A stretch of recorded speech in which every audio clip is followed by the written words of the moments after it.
Assalamualaikum warahmatullahi wabarakatuh. Untuk materi kelas 8 semester 1 kali ini, kita akan belajar tentang gerak benda dan makhluk hidup. Yang terdiri atas konsep gerak, sistem gerak manusia, sistem gerak pada hewan, dan sistem gerak pada tumbuhan. Jika kita berbicara tentang konsep gerak, kira-kira bagaimana suatu benda itu dikatakan bergerak? Benda dapat dikatakan bergerak apabila mengalami perubahan posisi dari suatu titik acuan A ke titik acuan B. Dengan demikian, syarat benda bergerak apabila terdapat perpindahan tempat dan terdapat kecepatan tertentu. Lalu, apa bedanya perpindahan dan jarak, dan juga apa bedanya kecepatan dan kelajuan? Mari perhatikan mobil hijau ini. Mobil hijau bergerak melintasi titik A, B, dan C. Itu artinya, jarak yang ditempuh mobil adalah jarak dari A ke B dan ke C. Dengan demikian, jarak adalah panjang lintasan yang ditempuh. Mari hitung jarak yang ditempuh oleh mobil hijau. Jarak yang ditempuh oleh mobil hijau adalah jumlah dari A ke B ditambah B ke C, yaitu 4 meter ditambah 3 meter. Jadi, totalnya adalah 7 meter. Jarak merupakan besaran skalar karena hanya memiliki nilai saja. Perpindahan adalah perubahan posisi suatu benda, serta termasuk besaran vektor karena memiliki nilai dan arah. Mobil hijau ini juga bergerak dari A ke B dan ke C. Dengan demikian, perpindahan pada mobil hijau yaitu dari titik A ke titik C.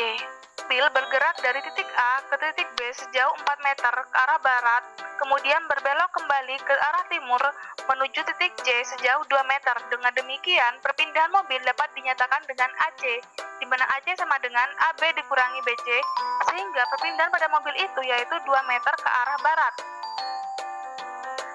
Jika kelajuan menggunakan jarak benda, maka kecepatan menggunakan perpindahan.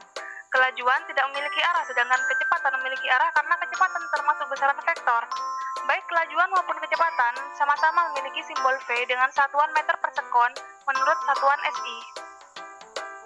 Rumus kelajuan adalah V sama dengan S per T, di mana V merupakan simbol dari kelajuan dengan satuan meter per sekon, S adalah jarak dengan satuan meter, dan T adalah waktu dengan satuan sekon. Sedangkan pada kecepatan, simbol V memiliki tanda panah di atasnya sebagai simbol dari besaran vektor karena kecepatan memiliki arah. Dan delta S merupakan perubahan dari perpindahan benda dan T merupakan waktu. Pada bab kali ini, kita akan mempelajari tentang gerak lurus.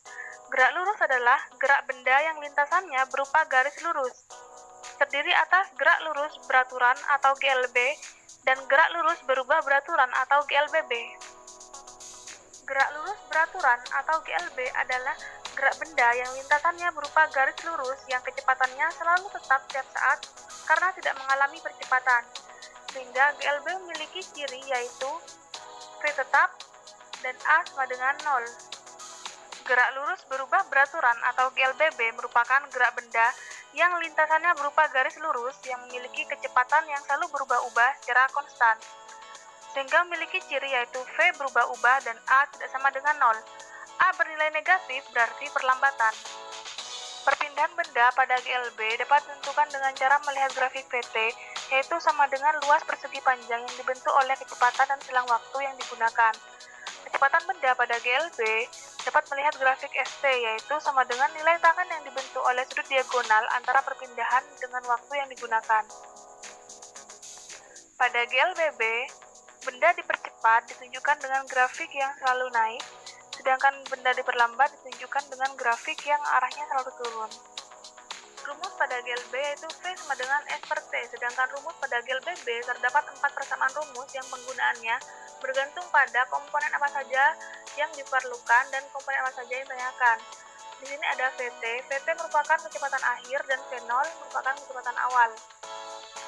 Sebuah mobil bergerak pada lintasan yang lurus dengan kecepatan tetap 120 meter per sekon. Jarak yang ditempuh mobil setelah melaju 5 menit adalah, di sini bisa kita ketahui bahwa V-nya tetap yaitu 120 meter per sekon. dengan T sama dengan 5 menit yang berarti 300 sekon. dan yang ditanya adalah jaraknya. Kita tahu bahwa rumus GLB yaitu V sama dengan S per T atau S sama dengan V kali T. Jika dimasukkan ke rumus, akan mendapatkan hasil 36.000 meter atau 36 km. Dengan begitu, jarak yang ditempuh mobil yaitu 36 km. Berdasarkan soal, diketahui bahwa V0 atau kecepatan awalnya yaitu 0 karena mobil mula-mula diam. S-nya 50 meter dan T-nya 5 sekon. Kemudian ditanya berapakah percepatannya atau A-nya. Berdasarkan rumus GLB, kita pilih rumus S sama dengan V0T plus setengah AT kuadrat. Kenapa pilih rumus ini? Karena komponen yang diketahui yaitu V0, S, T, dan percepatan. Sehingga setelah melalui perhitungan, dapat diperoleh bahwa percepatan yang dialami oleh benda atau mobil yaitu 4 meter per sekon kuadrat.